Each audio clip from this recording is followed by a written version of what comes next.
Hello friend, કેમ છો બધા તમે? તો આજના વિડીયોમાં આપણે શીખવાના છે કે રેડીમેડ કુર્તી કે જે ડ્રેસ હોય એના પરથી આપણે મેજરમેન્ટ કઈ રીતે લેવાનું. તો ચાલો આગળ આપણે વિડીયોમાં જોઈએ કે રેડીમેડ કુર્તી પરથી આપણે માપ કઈ રીતે લેવાનું.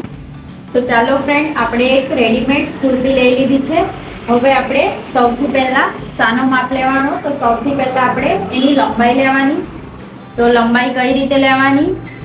લંબાઈ શોલ્ડર પર એવી રીતે ઉપરથી શોલ્ડર પરથી એવી રીતે સીધું આવી રીતે મૂકી લેવાનું.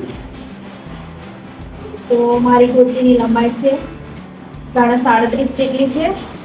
એવી રીતે ફર્સ્ટ આપણે લંબાઈ લેવાની. પછી આપણે શોલ્ડર લેવાનું છે. શોલ્ડર એક ખભા પરથી બીજા ખભા પર આવે છે. એવી રીતે આ શોલ્ડર લેવાનું. ઉપરના ભાગમાં મારું શોલ્ડર 12 જેટલું છે. આવી રીતે શોલ્ડર લઈ લેવાનું. પછી આપણે કમર ઊંચાઈ લેવાની છે. તો શોલ્ડર પરથી આપણે આવી રીતે ઉપરથી મૂકીને કમર ઊંચાઈ લેવાની છે. મારી કમર ઊંચાઈ અહીંયા 14 જેટલી આવે છે. પછી આપણે સ્કાર્ફનો જે ઉતરવાનું હોય એવી રીતે 19 પર ઉતરી જવાનું. ત્યાંથી આપણે સીટનું માપ લેવાનું છે. એવી રીતે સ્કાર્ફ બનાવવા માટે આપણે 19 પર ઉતરવું પડે છે. અને જો આપણે કમરથી માપીએ તો 5 5.5 જેટલા થાય છે. આ જોઈ લો, એવી રીતે 5 5.5 જેટલા થાય છે.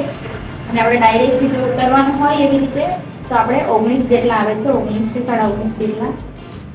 હવે આપણે આગળના ગાળાનું માપ કઈ રીતે લેવાનું? આગળના ગાળા પર આવી રીતે શોલ્ડર પર ઉપર મેજર ટેપ મૂકીને ક્રોસ રાખવાની. અને એવી રીતે મારું ગળું અહીંયા કુર્તીમાં 5 જેટલું છે. આવી રીતે ક્રોસ રાખવાનું ગળા પર. હવે આપણે છાતીનો અને કમરનું અને સીટનું આખું માપું લેવાનું છે. જેમાં બાય ગાળા પરથી બીજી બાજુનો જે બાય ગાળો છે ત્યાં આવી રીતે ખુલ્લું મૂકવાનું. આવી રીતે જ્યાં સીટ વાળો જ્યાં આ ગળાવાળો ભાગ છે અહીંયા આપણે છાતીનો ભાગ આવે છે. તો મારી છાતી અહીંયા 16 જેટલી છે. જો આપણે રેડીમેડ કપડા પરથી માપ લઈએ તો આપણે જે અસ્તર પર કે એવું કંઈ દોરવાનું હોય પેપર પર તો આપણે એવી રીતે 2 વાર મેજર ટેપ ઘડી કરવાની. કારણ કે આપણે જે બોડી પરથી માપ લઈએ છીએ બોડી પર આપણે 4 વાર ઘડી કરવાનું. તેમાં ચોથો ભાગ કરવાનો હોય છે અને આમાં 2 વાર જ ઘડી કરવાની હોય છે. કારણ કે આપણે કુર્તી પરથી માપ લેતા હોય છે. હવે આપણે કમર લેવાની છે. તો આપણે કમર ઊંચાઈ જોઈ લેવાનું. એવી રીતે આપણી કમર ઊંચાઈ 14 છે. તો અહીંયા આખી કમર લઈ લેવાની. આવી રીતે કાપડને ખેંચવાનું નહીં, કારણ કે આપણે એક્સ્ટ્રા સિલાઈ માટે 1.5 ઇંચ કમરમાં ઉમેરવાનું છે એટલા માટે. પછી આપણે સીટ જોવાની છે. જે આપણે 19 ઉતાર્યા છે ત્યાંથી આવી રીતે સીટ લઈ લેવાની. 16.5 જેટલી છે મારી.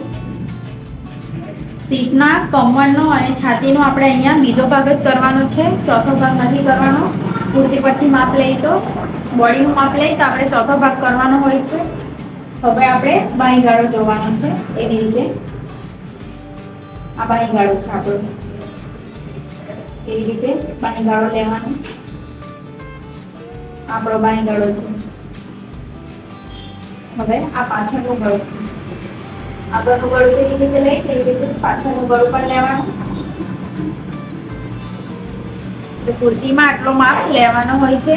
ધારો કે બાય લંબાઈ હોય તો તેને એવી રીતે સાઈડ પરથી લંબાઈ લઈ લેવાની. આવી રીતે. અને જ્યાં લંબાઈનો એન્ડ પતે ત્યાંથી બાય પહોળાઈ એવી રીતે લઈ લેવાની. જ્યાં એન્ડ પતે ત્યાં જ બાય પહોળાઈ પણ લઈ લેવાની.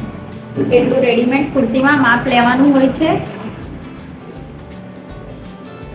તો તમને મારો વિડીયો ગમ્યો હોય તો મારી ચેનલને લાઈક અને સબસ્ક્રાઇબ કરવાનું ભૂલતા નહીં. Thank you.